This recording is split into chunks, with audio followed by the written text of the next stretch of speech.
I've just started the recording.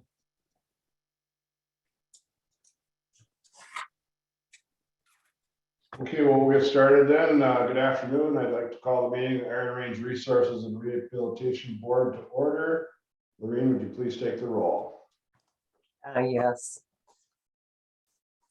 Senator Bach.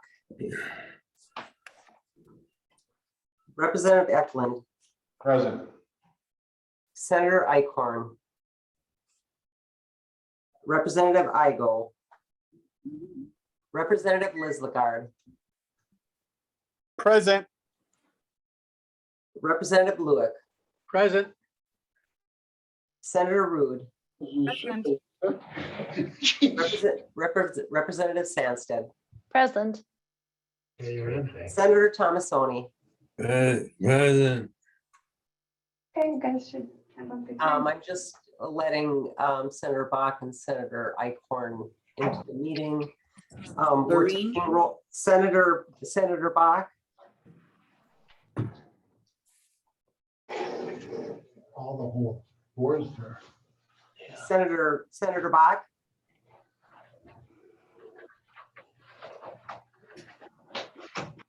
He must be on mute. Senator Eichhorn. Present.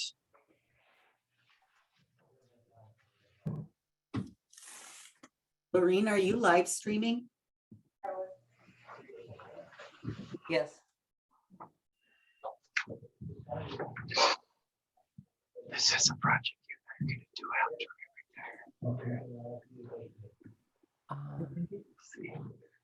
Okay.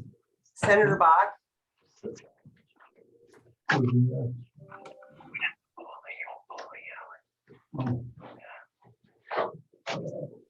It looks like Senator Bach is participating by phone, but for roll call, I haven't been able to confirm that. Okay, well, we'll try to see if we can get that hooked up. Before we go further, I'd like to remind people, please mute yourselves. That'll help with feedback while we're going here. Item number 2 on the agenda is approval of September 8th, 2021 board meeting minutes. There's a copy of the packets. Everybody should have a chance to review them. Any conversation?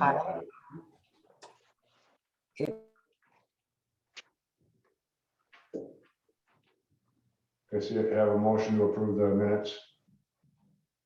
So moved. So moved, Mr. Chair. Motion by Representative Sandsted, second by Representative Lislagard. Any discussion?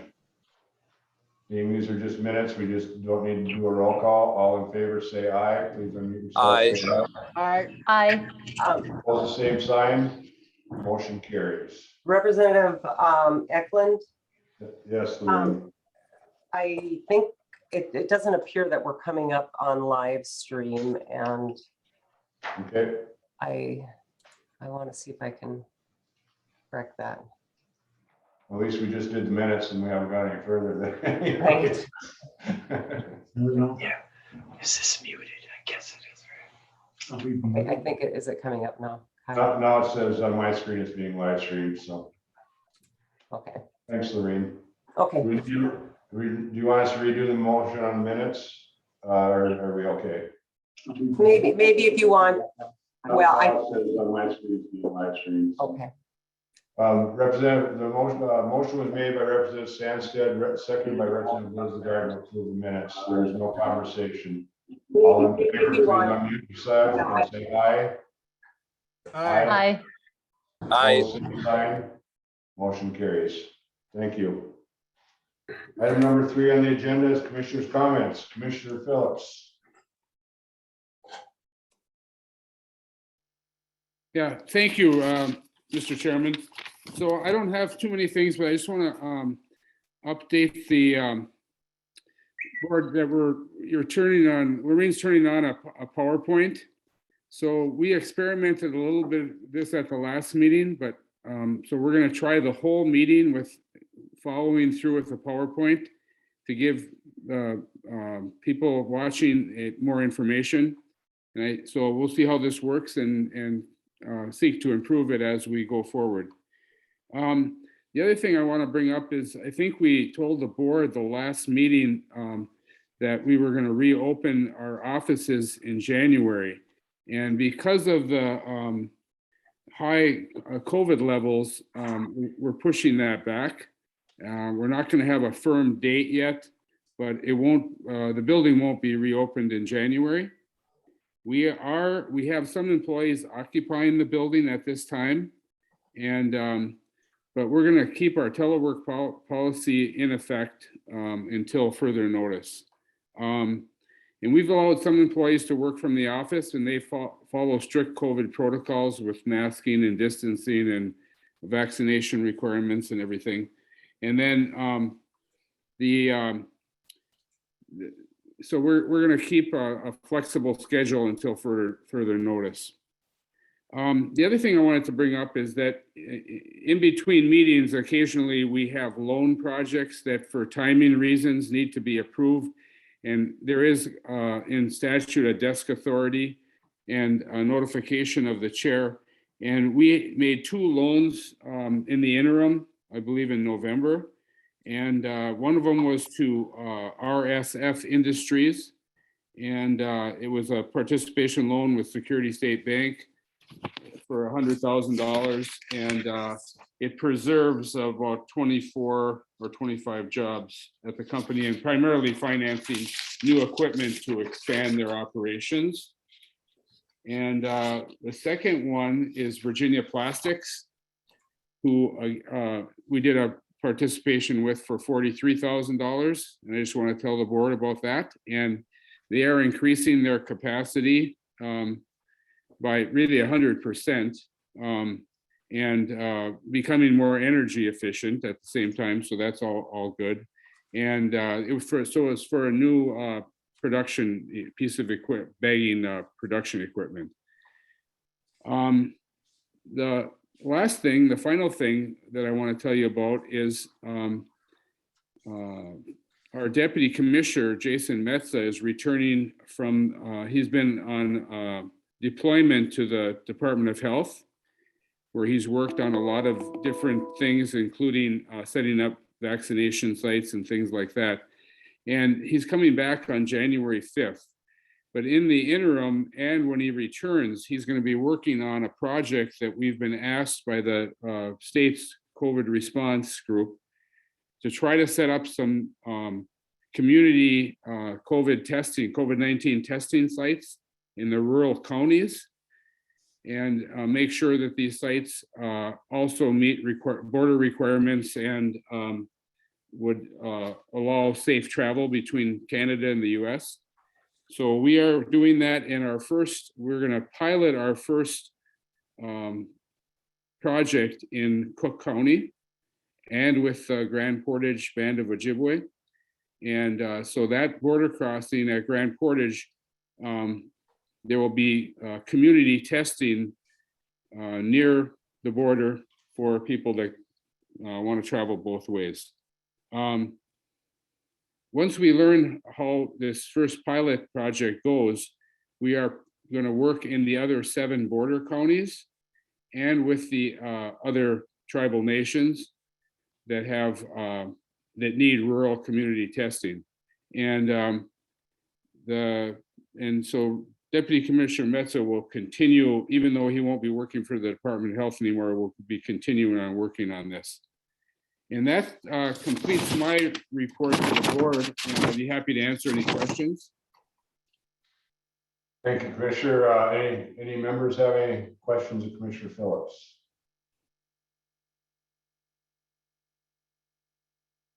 Got off easy this time, Commissioner. Thank you. Looks like. Okay, next item on the agenda is the TEDF projects. Linda Johnson will be presenting, and just so the board knows, since there's just 2 companies involved here, we will be voting on the 3 ABC resolutions at one time and the D&E resolutions together at the other time, since they involve the 2 Cliffs and US Steel. So with that, Ms. Johnson.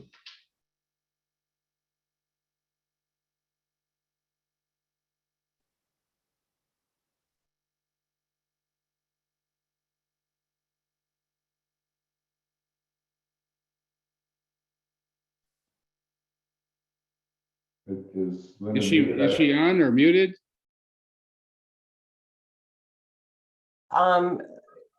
She appears that she is on, and not muted. I'm just Hmm. looking to see if I can, oh, there she is. Linda? She might want to leave and come back in.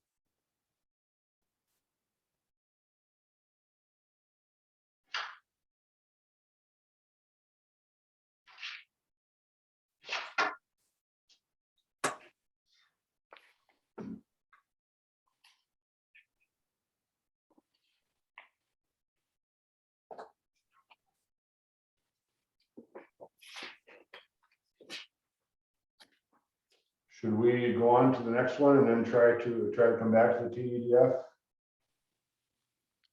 Yeah, Yes, why don't we do that? okay, let me.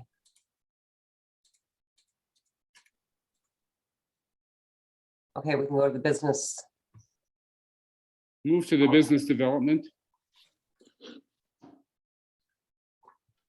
What I have on agenda number 5 would be the Chisholm-Hibbing Airport Authority, resolution 22-011, and that would be Matt Schoberg and Scott Sunball would be presenting. Thank you, Mr. Chair, members of the board. I'll present the first of these projects. As you see, we have, and you see in your packet, we have 2 projects totaling agency investment of $3.5 million. You can see the total investment, number of jobs created and retained in aggregate. The first project is a loan, a non-recourse direct loan to the Chisholm-Hibbing Airport Authority in the amount of $2.5 million for the construction of roughly 22,000 square foot multi-purpose hangar.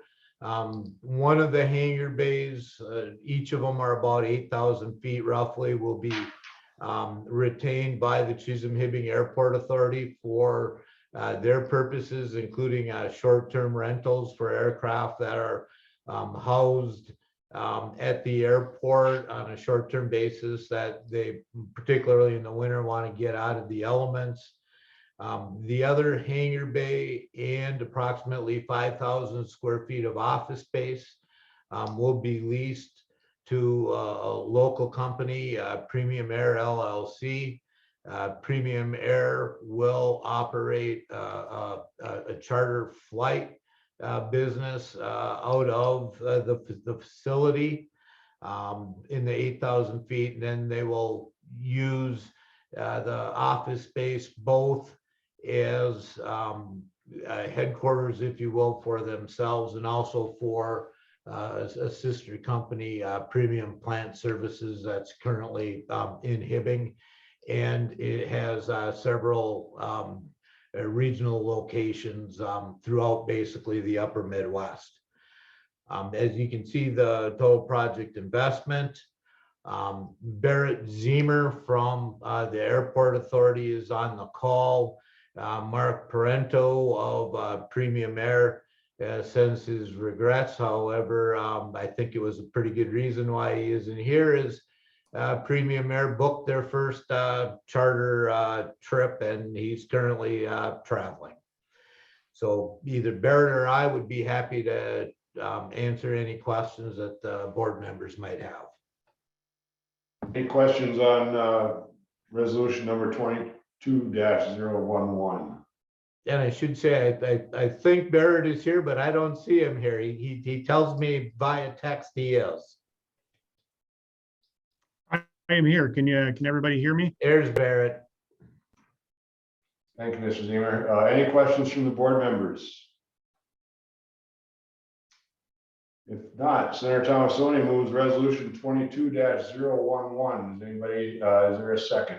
I'll second it. Seconded by Representative Sandsted. Any further discussion?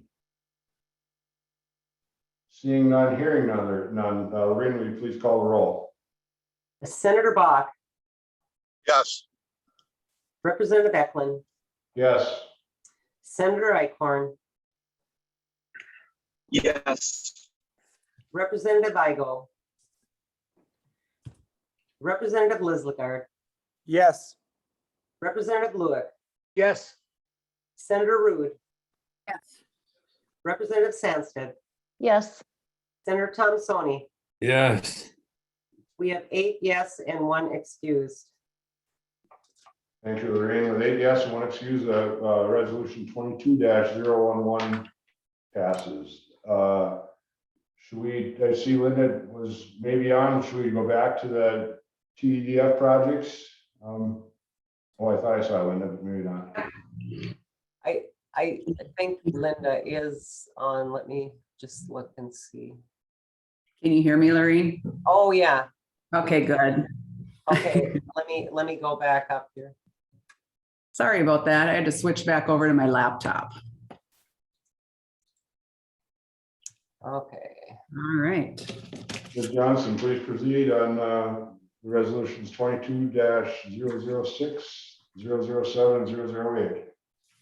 Thank you, Chairman Eklund, board members. Taconite Economic Development Fund authorizes producers to spend the funds for workforce development, concurrent reclamation, plant and stationary mining equipment, facilities for the producer, as well as research and development in Minnesota on new mining, taconite, iron, or steel production technology.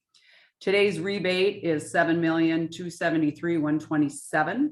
Total project investment today will be over $21 million.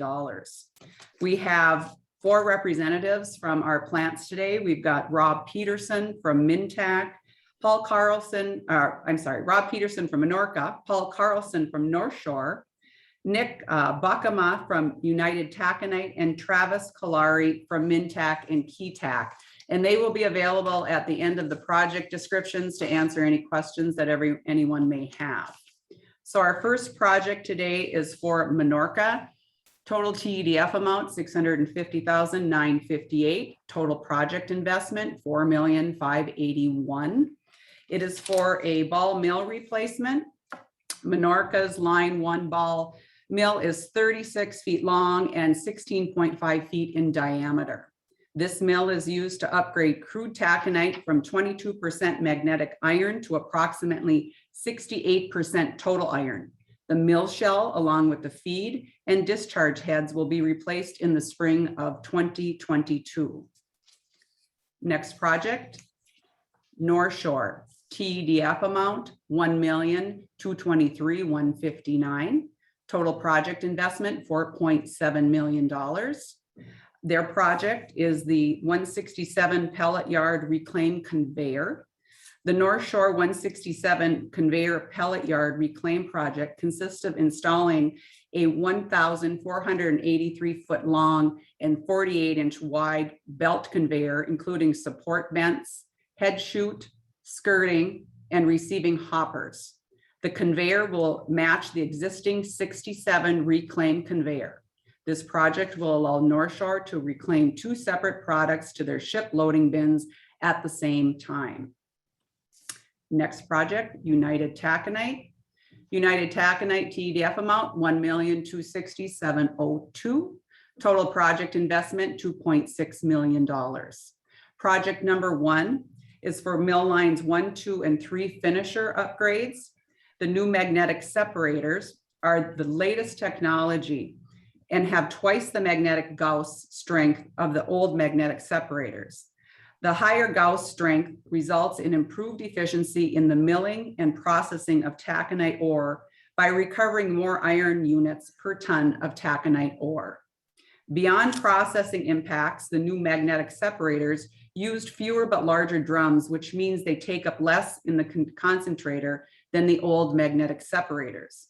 The additional space improves the working environment and the ability to safely move the equipment and supplies in the area. Project 2 is a concentrate bin flow improvements. The Super Mustang pellet produced by United Taconite contains a higher proportion of limestone in the concentrate than the standard concentrate. The extra limestone makes the flux concentrate tackier than the standard concentrate. UTAC undertook the modifications and conversion of the first concentrate bin in 2020 to remedy the issues with handling flux concentrate. The project has improved Mustang pellet quality, furnace efficiencies, and workforce safety by eliminating the challenging task of cleaning plugs in the concentrate bin. Next project, Keytac. Keytac's TDF. Ms. Johnson, we'll vote on these three first, and then we'll hear the Keytac one, or the next two, if that. Correct. If we can hold on for just Thank a you. minute. Any members have any questions on these resolutions, 22-006, 007, and 008 for these TDF funds? Senator Thomas. Mr. Chairman, and the unions have signed off on this, right? Senator Thomas, that is my understanding. Yes, Chairman Eklund, Senator Thomasoni, that is correct. Okay. Now I'll move the resolutions. Senator Thomasoni moves resolution 22-006, 22-007, 22-008. Can I get a second? Like Representative Lewick, ready. Representative Lewick, seconded by Representative Lewick. Any further discussion on these three resolutions? Hearing none, seeing none, Lorraine, will you please take the roll? Senator Bach, yes, Representative Eklund, Yes. Senator Icorn, Yes. Representative Igo, Representative Lizlegard, Abstain. Representative Lewick, Yes. Senator Rude, Yes. Representative Sandsted, Yes. Senator Thomasoni. Senator Thomasoni, Yes. we have 7 yes, 1 abstained, and 1 excused. 7 yes, 1 abstain, 1 excused. With that, the motion passes. The next two resolutions, 22-009 and 00010. Please proceed, Ms. Johnson. Chairman Eklund, board members, US Keytac, TDF amount $1,016,301. Total project investment $2,160,000. Project 1 for Keytac is the Keytac concentrator processes crude ore to retain iron content with the iron bearing materials tailings pump as slurry to the tailings basin. Historical engineering evaluations indicate that this has reached a depth where it must be replaced with an alternative system. The new system will consist of installing floating pumps, barges, discharge piping, access road to the pump barges, and the electrical substations and power line to support the pump barges. Project number 2 is a Keytac is a vehicle lift. The Keytac Auto Shop has 2 small vehicle lifts utilized for internal repairs and maintenance for their light vehicle fleet. With the limited capacity of these existing lifts, Keytac sends off site maintenance work for much of their medium and heavy vehicle fleets. The project is for the purchase and installation of a 40-ton capacity lift, enabling more repairs of the larger maintenance equipment in-house. Project 3 is the Keytac mine extension. The Keytac business plan calls for the mine footprint to continue extending southward to uncover and extract iron ore. The continual extension of the mine footprint requires upgrades and permanent extensions to the electrical infrastructure, as well as the permanent mine dewatering systems. This project is for the purchase and installation of equipment to extend the electrical infrastructure and the mine dewatering systems to enable mining in permitted areas of the relocation section 18 sump. Next project is for Mintac. Mintac TDF amount $3,122,07. Total project investment $7 million. Project number 1. In 2004, pre-classification equipment was installed on the Mintac Step 3 concentrating lines to optimize the flotation circuit by greatly reducing the amount of fines reporting to the flotation. This project included adding pre-classification equipment to Step 1 and 2 concentrator lines in the concentrator. Converting lines 5 and 6 are the second set of 5 installations planned. The new equipment, including a cyclone cluster, sumps, pumps, and piping, will be added for material processing and handling. The cyclone cluster will reduce the total solids tonnage feeding the flotation circuit by performing a size separation. The modifications are expected to improve recovery in steps 1 and 2 process by approximately 2%, as well as cost savings for less chemical consumption. The reduction in energy usage and chemical consumption both have positive environmental benefits. Project 2, the Keytac business plan calls for a mine footprint to continue extending southward to uncover and extract iron ore. The continual extending of the mine footprint requires upgrades and permanent extensions to the electrical infrastructure, as well as the permanent mine dewatering systems. This project is for the purchase and installation of equipment to extend the electrical infrastructure and the mine dewatering systems to enable mining in permanent areas to the south. The project also is for exploratory drilling and analysis in the new areas for mine planning efforts. Project 3, Keytac new track scale. This is for the purchase and installation of 2 new railway track scales to step 3 pellet loadout areas for an accurate measurement of pellet rail car weights. More accurate measurement is required by customers for the new third-party pellet sales. Project 4, Keytac indurating lines 6 grate. The Keytac indurating line 6 horizontal grate chain is worn beyond useful life. A worn gate chain causes production disruption for higher process spillage rates, resulting in energy inefficiencies. This project is for the purchase and installation of a replacement grate chain for indurating line 6, enabling more efficient operation with fewer rejects and better energy efficiencies compared to the old grate. More efficient operations and improved energy efficiencies has positive environmental benefits, while reducing internal plant spillage has positive safety benefits. Thank you, Ms. Johnson.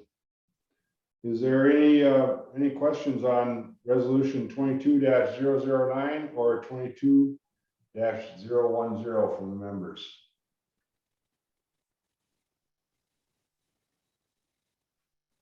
If not, can I get a motion to approve these 2 resolutions? I'll move those. Motion by Representative Sandsted, seconded by Representative or Senator Acorn. Any discussion? Lorraine, please take the roll. Senator Bach, yes, Representative Eklund, Yes. Senator Icorn, Yes. Representative Igo, Representative Lizlegard, Yes. I'll move those. Motion by Representative Sandsted, seconded by Representative Senator Acorn. Any discussion? Well, Roll. I'm getting some feedback. Representative Lewick, yes, Senator Rude. Senator Rude? Yes, Representative, yes. Did you get that? yes, thank you. Yes, thank you. Representative Sandsted, Yes. Senator Thomasoni. yes, We have 8 yes and 1 excused. Yes, 1 excused. Resolution 22-009, 22-010 have passed. We did number 5 on the agenda, so we'll move on to item number 6, Scranton Iron Incorporated, DBA Hibbing Salvage and Supply, Resolution 22-012. Staff representatives Matt Schoberg and Scott Sunball. Mr. Chair, Scott Sunball will be presenting this project. Mr. Sunball, please proceed. Mr. Chair, members of the board, our next loan on the agenda is a $1 million loan to Scranton Iron Incorporated, which is doing business as Hibbing Salvage and Supply, Inc. This will be part of a $3.5 million bank participation loan involving our agency, Grand Rapids State Bank and Minnesota Lakes Bank. Scranton Iron is based out of Hibbing. They're in the process of expanding their full-service recycling hub. The only other recycling hubs in Minnesota are located in Duluth, Brainerd, and Minneapolis. Scranton's main principals are James Bagalis, Larry Ischel, William Casel, and Tim Dixon. Scranton has recently expanded their rail loadout facility to 22 cars. I believe they're ultimately looking to do about 36 cars. And the reason for this loan presentation today is for them to build a 19,000 square foot processing facility on their 22-acre site at 11995 County Highway 63, which is just on the west side of Hibbing. Scranton purchases scrap metals from the mines, other scrap yards, and walk-in cellars. They then process the metals down to a certain specification so it can be sold and shipped directly to mills and foundries. The slide here on the screen just is an example of where their current distribution is right now. So the breakdown of the $3.5 million loan would be our agency at $1 million, Grand Rapids State Bank at $1.5 million, Minnesota Lakes Bank at $1 million, some private investment, and the company has also raised $5 million. This loan is contingent on as-built appraisal. Final loan value will be equal to or less than 75% of the total appraised value. The project is estimated to create 30 new jobs and retain 9. And the loan will be secured by a first position real estate mortgage and a personal guarantee of Jim Bagalis. Larry Ischel and Jim Bagalis are on the Zoom right now, if there are any questions.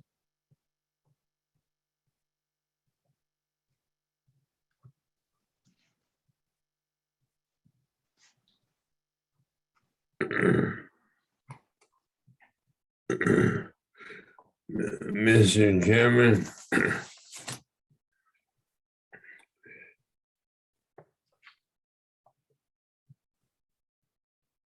Mr. Chairman, can we have some comments from Mr. Wallace on the project? Absolutely, Senator Thompson, and I apologize to everybody. I forgot to unmute myself. You'd think after nearly 2 years we'd get this figured out. But anyway, Mr. Snudball, you had some of the folks that were here to talk about this project. If they want to come and give a few minutes, that'd be great. Mr. Chair, yes, I believe Jim Bagalis is on the line. Mr. Bagalis. Yes, hello, Jim Bagalis. I'm the founder and CEO of Scranton Iron Inc. And as Scott alluded to, our goal here is to bring more jobs to the community and bring more money to the community. And we're doing that by way of scrap iron. We're recycling the scrap iron wholly here in Hibbing, and we're selling it to all over the country. Since Scott has put this map up, we've expanded greatly to all of our export locations. There are over 500 mills and foundries in the state, in the United States, and our plan is to feed them as needed. Each foundry has its own specification for scrap, and our plan is to cater to them. So to sum it up, we are a full service scrap iron or scrap facility, and we are bringing all scrap from northern Minnesota Iron Range and selling it directly to foundries, bringing all the jobs for processing our own iron and maintaining them here on the range. Senator Thompson, did that answer your question, or? Yeah, Mr. Chairman, what kind of salary are being paid to these workers? Mr. Bagalis. Yep, on the low end, Senator, we're looking at $17 to $18 an hour. On the high end, we're in the six figures, over 100,000 dollar salaries. So it's quite a range. I'll move the resolution. Senator Thomasoni moves resolution 22-012. I'll Is there a second it. Seconded by Representative Sandsted. Any further discussion of this resolution? Lorraine, could you please take the roll? Senator Bach, yes, Representative Eklund, Yes. Senator Icorn, yes, Representative Weigel, Representative Lislegard, yes, Representative Lewick, Yes. Senator Rude, Yes. Representative Sandsted, Yes. Senator Thomasoni. Yes, We have 8 yes and 1 excused. 8 yes and 1 excuse. Resolution passes. Thank you, Lorraine.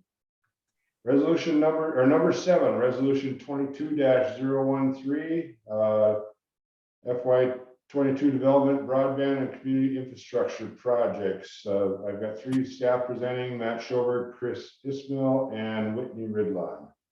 Mr. Chair, Chris Ishmael will be presenting the development community infrastructure projects, and Whitney Riddlin will be presenting the broadband project. Thank you. Mr. Ismail, please proceed.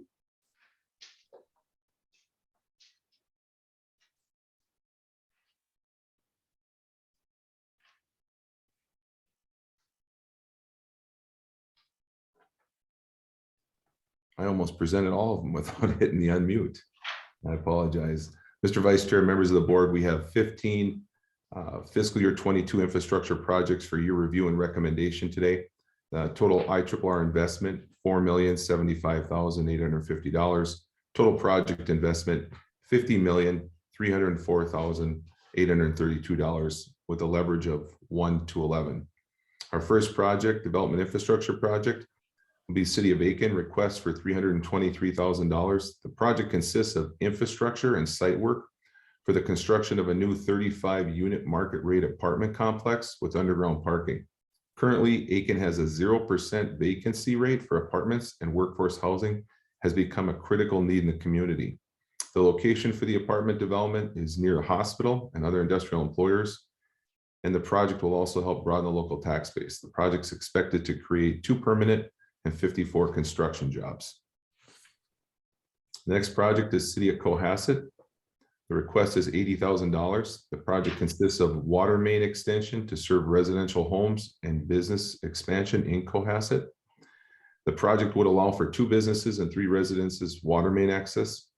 The water main project supports McCoy Construction and Forestry Dealership's new 15,000 square foot building expansion, which will retain 10 jobs and create 4 new jobs. And the project's expected to create 2 construction jobs. Next project, Cook County Grand Marais EDA. The request is $450,000. The project consists of infrastructure and site work for a mixed use development in Tofty. The development includes 2 second-story buildings along with associated site and utility work. Building A will include 6 workforce housing apartments on the 2nd floor and 3 1,500 square foot commercial retail spaces on the main floor. Building B will include also 6 workforce housing apartments on the 2nd floor, along with 2 handicap accessible apartments and 3 commercial retail spaces on its main floor. Total square footage of the development is estimated at approximately 21,000 square feet, and the project is expected to create 25 permanent and 35 construction jobs. Next project, Cook County Grand Marais EDA, request for $500,000. Project consists of infrastructure and site work for a mixed-use development in Tofty. The construction of a 2-story building includes 6 2-bedroom workforce housing apartments on the 2nd floor, 4 new small businesses on the main floor, and a full basement. Each apartment comes with a garage space and a dedicated indoor storage space in the basement, and a separate pavilion is available for tenants to use for large gatherings. Total square footage, 18,000 square feet on the facility, and the project is expected to create 13 permanent and 26 construction jobs. Next project, City of Hibbing, request $250,000. Project consists of infrastructure and site work for the development of a new city-owned campground. The new development will be located on Cary Lake in Hibbing and provide 29 RV and tenting sites with water and electrical service at each site. The campground will have a new shower facility and RV dump site, and the project is expected to create 7 construction jobs. On with us, we have representatives for each of those development projects. If there are any questions, we'll entertain questions on the development projects at this time.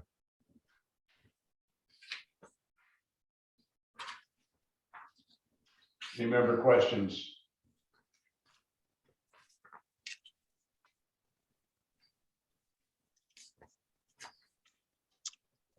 I'll move the resolution. I'll move the resolution, Mr. Chairman. John Bach.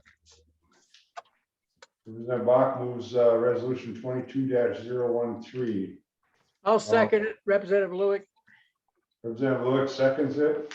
I think, gentlemen, we might need to hold off on this. I don't know. I'd have to question because we have a whole bunch of other community infrastructure stuff that's also under the same resolution. So if we could hold off and just go through the rest of the projects. And I should remember who made the motion to second for that length of time anyway. So if we'll move forward, Ms. Ridlow, are you presenting the broadband infrastructure piece? Yes, I am. Good afternoon, Honorable Chair and members of the board. Today before you is a grant request from CTC Communications. They're a rural broadband cooperative based out of the Brainerd Lakes area. The project is for a broadband expansion on the Cuyuna Range in Crow Wing County. You may be familiar with CTC Communications because of their partnership across northeastern Minnesota, including with Arrowhead Electric in Cook County, serving businesses in partnership with Northeast Service Co-op across the Iron Range, and recently when they received a large federal USDA Reconnect grant to serve severely underserved households out in Cherry Township. The grant request today is for $742,853, with a total project cost of $5.7 million. This project consists of expanding CTC's communications fiber optic broadband network to serve 500 unserved and underserved households in rural Crow Wing County. The project is capable of speeds that will far exceed the state of Minnesota 2026 speed goal of 100 megabits per second download and 20 megabits per second upload. Construction is planned for the summer of 2022.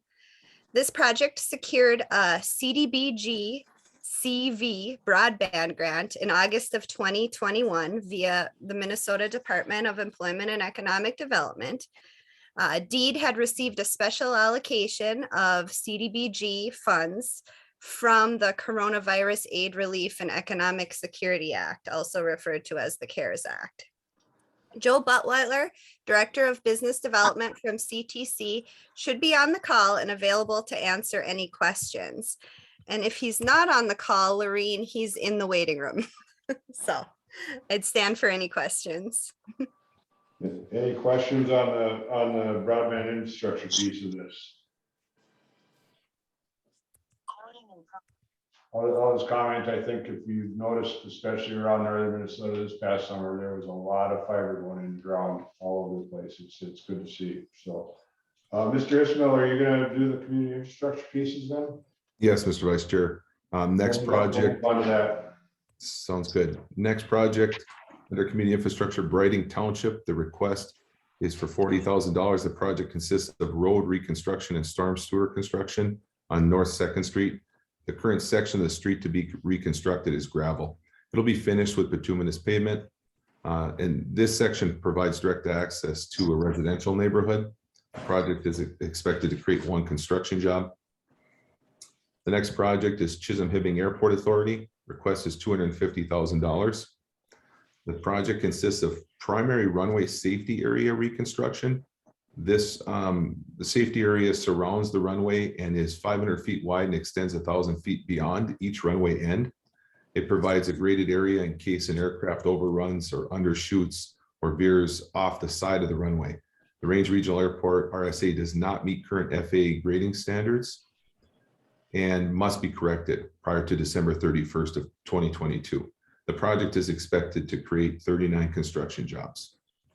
The next project is the City of Ely. Request $250,000. The project consists of phase 1 improvements to the Ely wastewater treatment facility to remove mercury and reduce the hydraulic load to the biological treatment process and increase the hydraulic capacity of the influent screen and increase biosolid storage. The project is expected to create 42 construction jobs. The next project, City of Evelyn, request is $250,000. The project consists of water, sewer, storm sewer, and road reconstruction for portions of Douglas and Roosevelt Avenues. The existing infrastructure in these streets is 90 to 100 years old, and it's clay-based. The city is also updating its water metering system to serve all businesses and residents. The project is expected to create 22 construction jobs. Next project is City of Hibbing. Grant amount request $150,000. Project consists of the replacement of the Kelly Lake Lift Station. The current lift station was built in the 1940s and had its own treatment pool, but has since been changed to South Waste Treatment Facility on Town Line Road. The lift station serves about 130 homes with approximately 370 residents in Kelly Lake, which is a suburb of Hibbing. The project is expected to create 5 construction jobs. The next project is the City of Hoyt Lakes. Grant amount request $100,000. Project consists of emergency service facility access and storm sewer drainage improvements. Project also includes construction of a new bathroom and shower facility at Fisherman's Point Campground. The projects are expected to create 5 construction jobs. Next project is Lone Pine Township. The request is for $190,000. The project consists of community septic assessment and pre-development work to determine the feasibility of constructing 15 miles of sewer line. The sewer line connection would mitigate negative environmental impact to Swan Lake within 3 townships and is part of a regional wastewater project within the cities of Nashwauk and Keewatin. The project is expected to create 4 construction jobs. The next project, City of Nashwauk, requests $250,000. Phase 2 of the project consists of site, lift station, and equalization basin construction to accommodate the expansion of the city's wastewater treatment facility. The City of Nashwauk agreed to expand its existing waste treatment facility to accommodate sewage flows from the city of Keewatin and Lone Pine Township. The collaboration of the communities will benefit the entire region by reducing pollutants to the environment. Project is expected to create 42 construction jobs.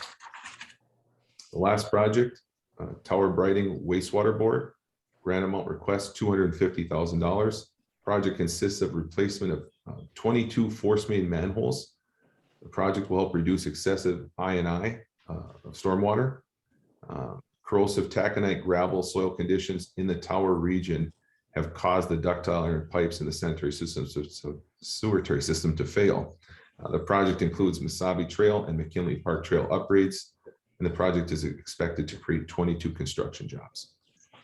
And we can entertain any questions at this time related to any infrastructure projects.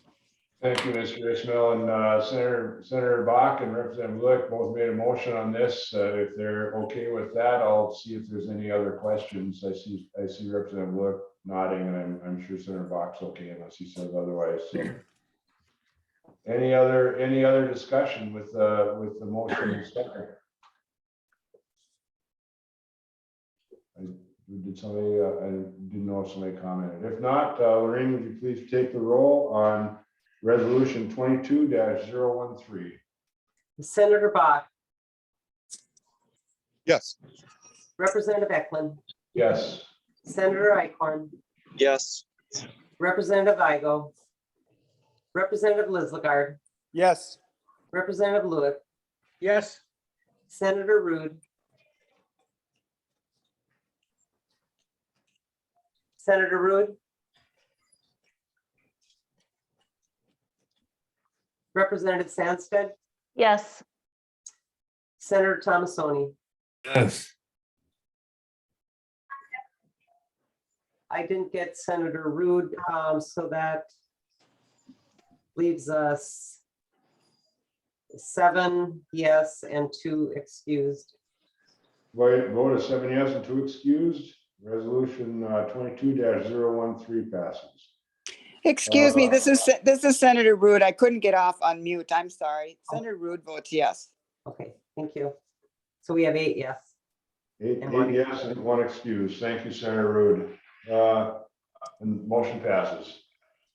Next resolution is FY22 Regional Trails Projects, Resolution 22-014, presenting our Linda Johnson and Jim Plummer.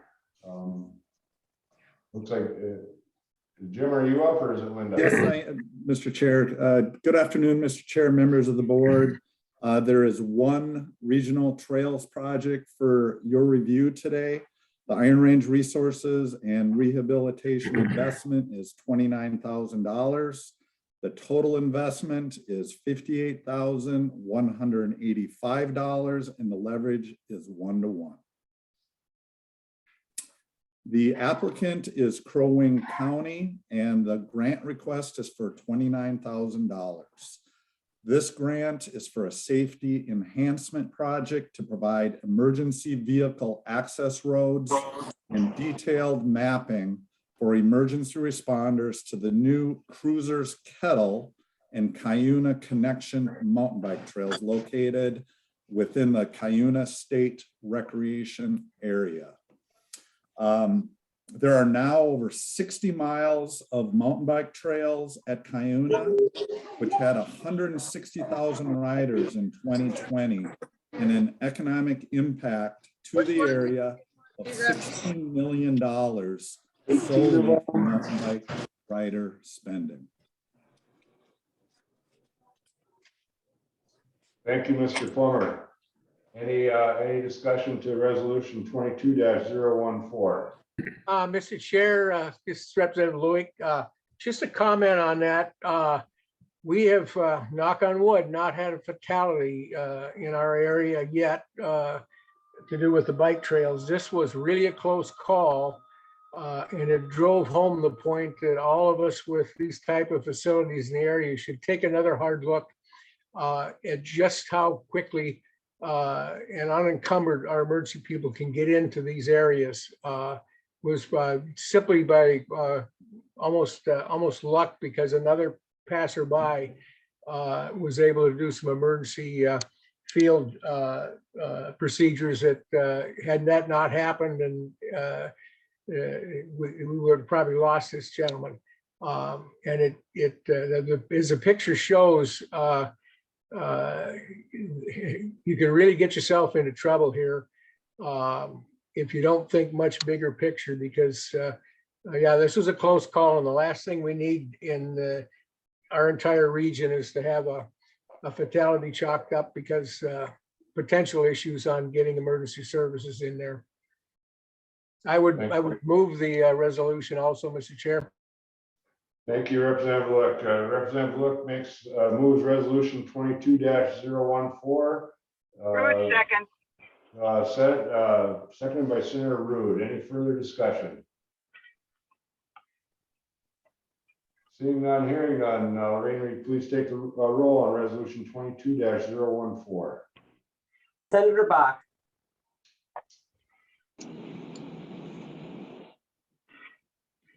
Senator Bach. Yes. Representative Eklund. Yes. Senator Eichhorn. Yes. Representative Weigel. Representative Lislegard. Yes. Representative Lewick. Yes. Senator Rude. Yes. Representative Sandsted. Yes. Senator Thomasoni. yes, We have 8 yes and 1 excused. With a vote of 8 yes and 1 excused, resolution 22-014 passes. Item number 9, Iron Range Higher Education Account, resolution 22-015, presenting Bryce Smith. Mr. Smith, please proceed. Thank you, Vice Chair Eklund, members of the board. This afternoon, I have a review for you of investments approved by the Iron Range Higher Education Committee on November 22nd. The committee met and heard updates on the status of the merger of the colleges of the Northeast Higher Education District into one college that will be known as Minnesota North. This is contained in Exhibit A in your board packet. The first investment request that they approved was in association with the merger, the physical conversion of the 6 campuses. They heard project updates around campus aesthetics, signage. They offered feedback to President Ryach on the logo, which President Ryach has taken under advisement. They learned about the brand launch and the changes in the merger and new identity awareness. The project request from the Iron Range Higher Education Committee was $600,000 of a total project cost of $1,161,000. The second portion of the investment of $165,000 as part of a total project of $235,800 was for the merger of the Active Directory of the colleges. As you can imagine, with 5 different campuses operating on 5 different systems of technology, merging databases, it is an expensive proposition that the campuses are undertaking.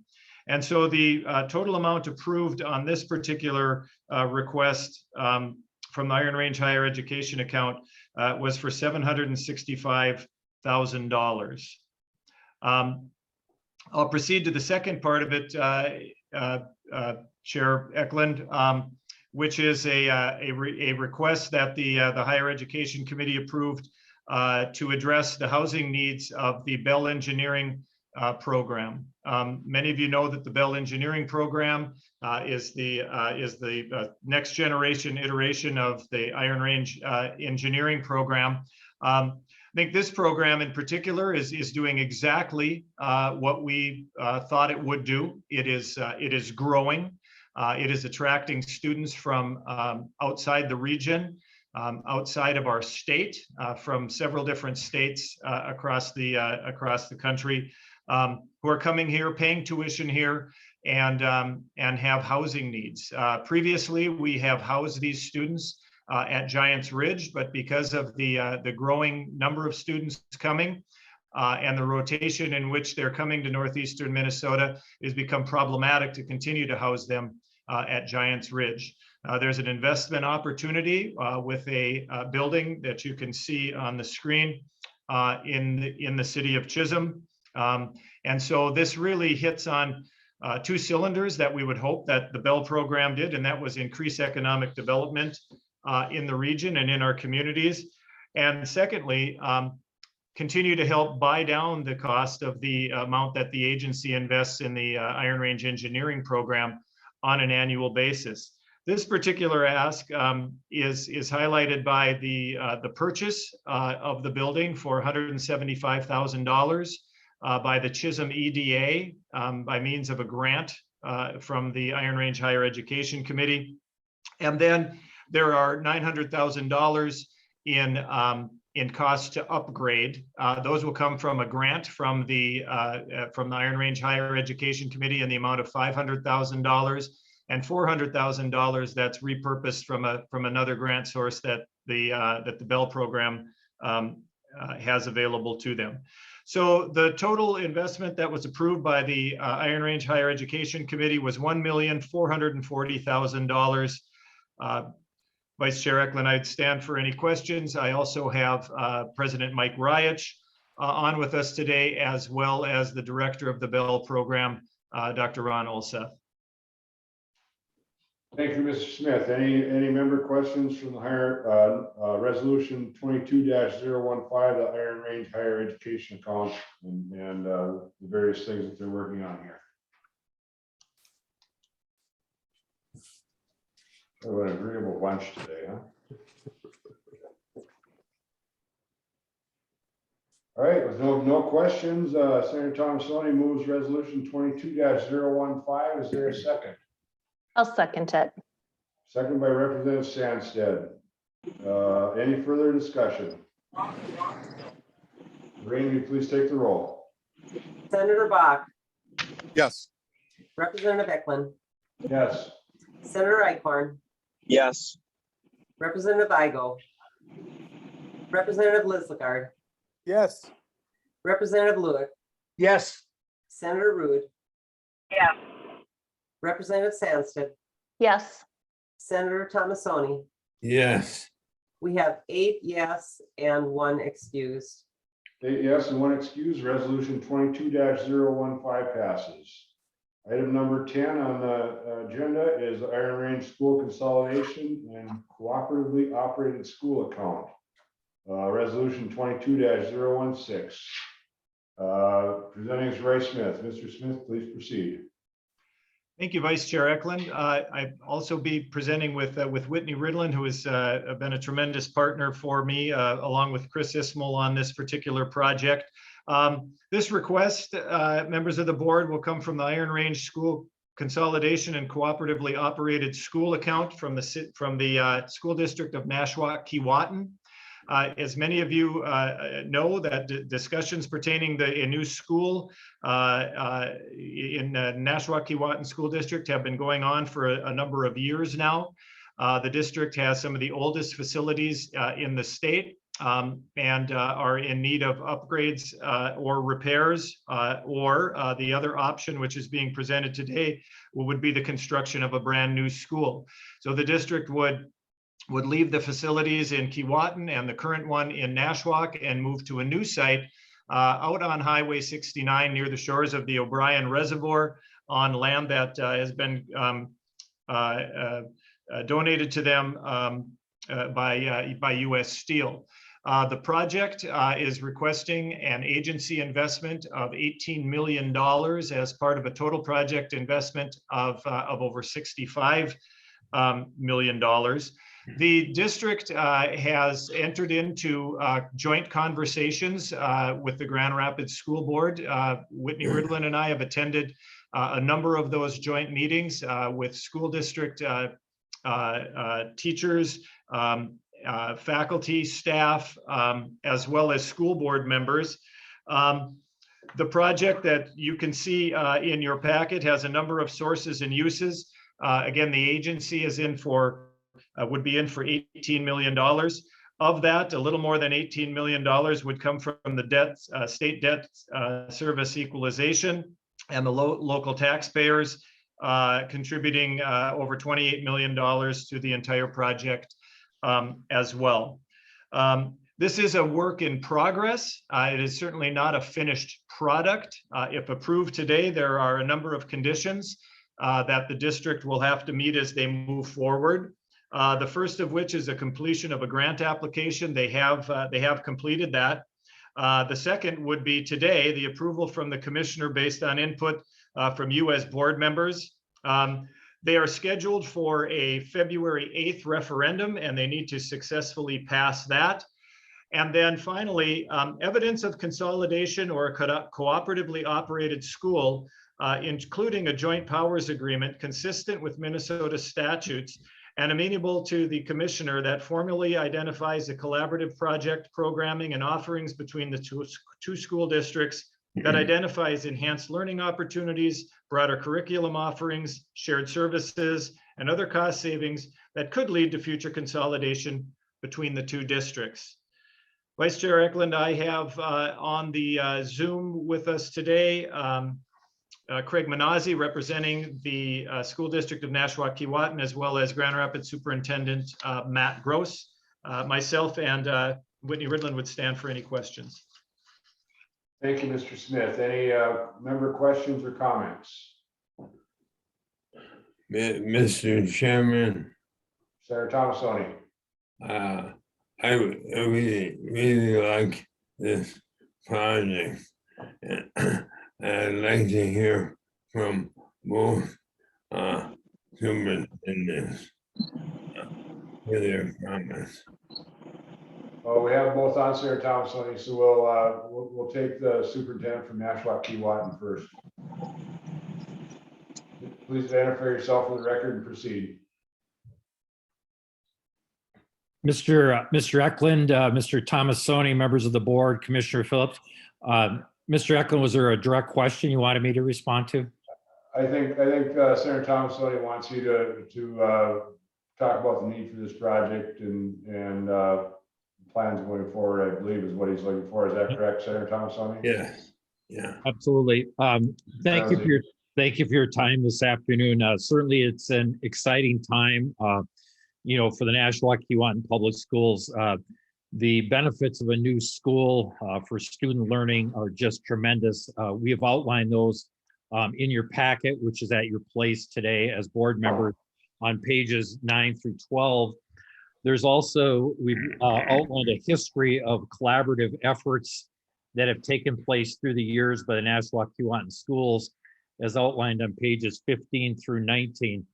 And one of the wonderful things about moving from 2 sites to 1 site, as mentioned by Mr. Smith, and we have a beautiful site, as he said, just east of Nashwauk and west of the O'Brien Reservoir, 43 acres donated by United States Steel, is that we will see about $485,000 annually in efficiencies and operational efficiencies in moving from 2 schools to 1. And that's not just a one-time cost savings, that's an annual savings of moving into 1 building. I'd also like to note the job creation. I know that a lot of what has happened at your meeting today is about job creation. There's a great economic impact from regional school construction, especially for a $42 million school project. It would generate 118 direct and 67 indirect jobs for the region during the 30 months design through construction of the total project. Certainly, we would also be working with the Iron Range Building and Trades group to make sure that we keep these jobs, or at least 70% of these jobs would be kept on the Iron Range. But again, most importantly, I think that does position us to certainly advance the education of our children with a new building. And then also, it would allow us to then, after the new building, continue to work with our area school districts, and we would be in a better position to do so, certainly by having that new building. I'll turn it over to Superintendent Gross, who probably can speak on the advantages of collaboration between the districts. Thank you, Superintendent Menozzi. Superintendent Gross. Good afternoon. It's good to see everyone.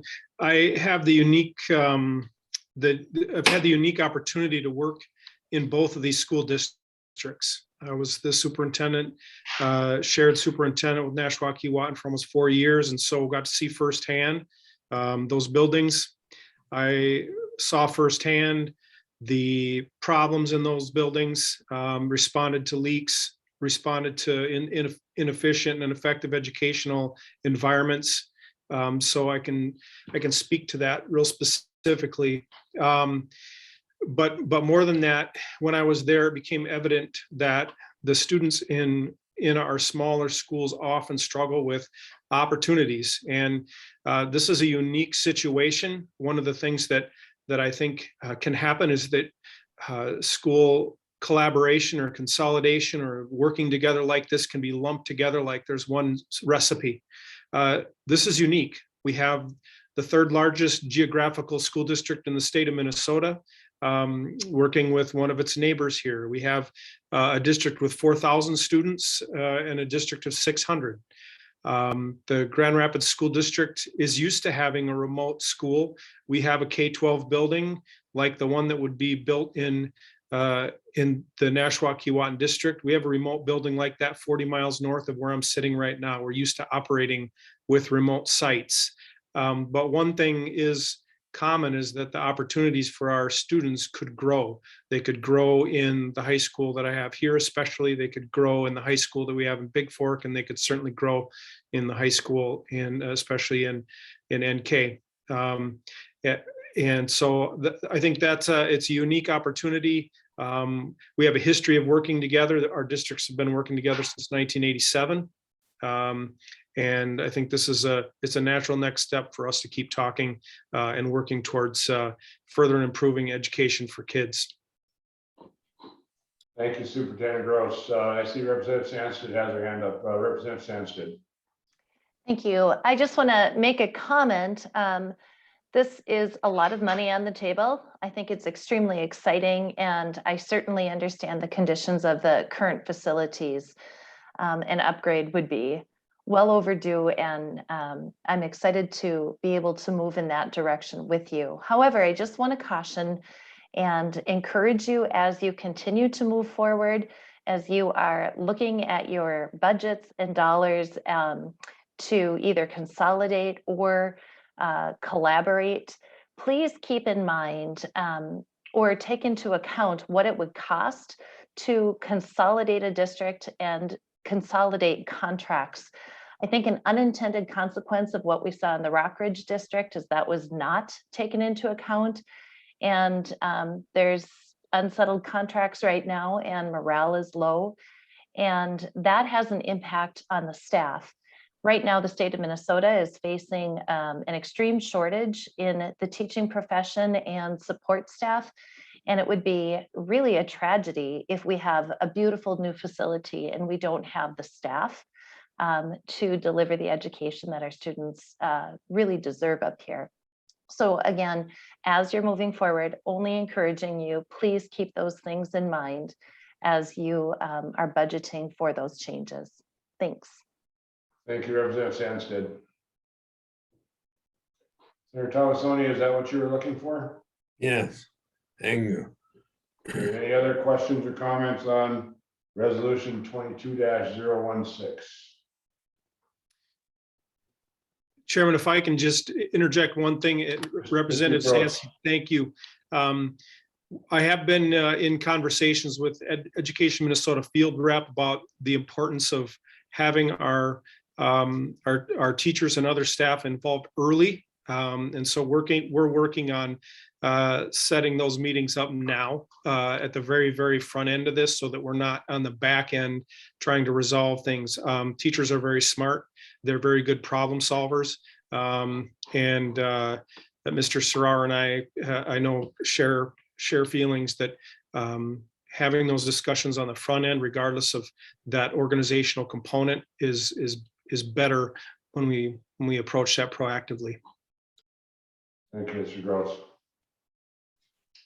Any other questions or comments by board members? Okay, Senator Thomasoni moves resolution 22-016. Is there a second? I'll second it. Seconded by Representative Sandsted. Any further discussion on resolution 22-016? Seeing none and hearing none, Lorraine, please take the roll. Senator Bach, Yes. Representative Eklund, Yes. Senator Eichhorn, Yes. Representative Eichl, Representative Lukastar, Yes. Representative Lewis, Yes. Senator Rude, Julie, she's been stocking and then she'll come off. Senator Rude, Yes. Representative Sandsted, Yes. Senator Thomasoni. Yes, Yeah. 8 yes and 1 excused. Which is okay. Yes, 1 excused. Resolution 22-016 passes. We have nothing else on the agenda. I want to express my gratitude to the staff and folks at the IRRB who made this a whole lot easier to do, considering we're on Zoom. Thank you. You've been very accommodating. Come on, I can't even say that, but accommodating anyway. And I think it's we do the best we can here. Mr. Chairman, Senator Thomasoni.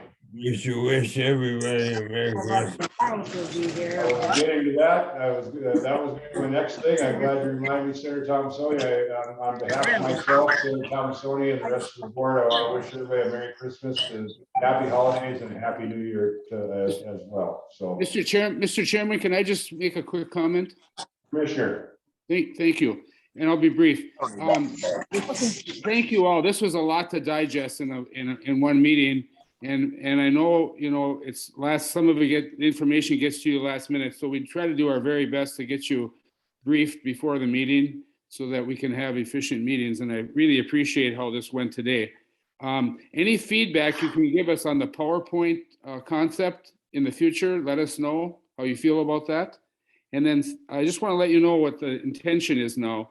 So we did a lot of public infrastructure projects, but there are some that won't bid till next summer. And we'll probably want to take those projects up in March or so at a meeting like this. And then we'll probably have a meeting at the very end of May or very early June to take up our budget, which has to be passed before June 30th. So we're looking at 2 more meetings before June 30th. I just want to give you the heads up on that. They aren't as difficult to schedule. Obviously, there's a downside to not having us all in one room and doing this electronically, but the plus side is we can usually get a quorum for a Zoom meeting. And so look for March and late May or early June, sometime after session. That's all I have. Thank you so much again for your participation, and I want to thank the staff too. This was an awful lot put together for one meeting, so very much appreciated. Thanks. Any other comments from board members? If not, again, happy holidays, everybody. Merry Christmas, Happy New Year, and we are adjourned.